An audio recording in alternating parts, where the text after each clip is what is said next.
Sa iba pang balita, mga dating miyembro naman ng New People's Army na sumuko sa pamahalaan nakatanggap ng tig 128,000 pesos bilang tulong sa pagbabalik normal ng kanilang pamumuhay. Yan naman ang tinutukan muli na aming kasama sa Pengalinyo ng Radyo ng Bayan Davao.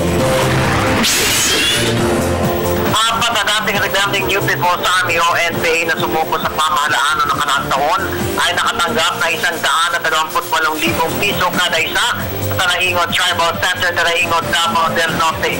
Sinabi ni Lieutenant Berhel Lacambra, tagapagsalita ng Division, ng apat na mga katutubo na dati mga miyembro ng NPA ay kasabay lang isinuko ang kanilang mga armas, kabilang ang isang M16A1 rifle, isang carbine rifle, isang 45 caliber pistol at isang 9mm caliber pistol. Dapat tantoan nila na wala silang kinabukasan sa kilusan at naranasan hirap.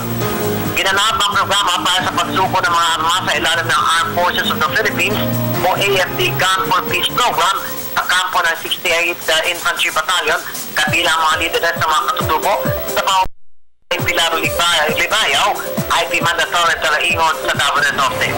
Maasa naman si 68th Infantry Battalion Commander, Lieutenant Colonel Susimo Oliveros, na sa tulong ng Mission Development Program o PIDOC ng pamahalaan ay mas nadating pa mga rebelde ang susuko.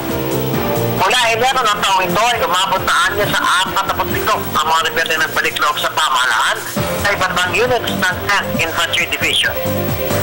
Para sa Telebisyon ng Bayan, Pengalinyo, Radyo ng Bayan, Davao.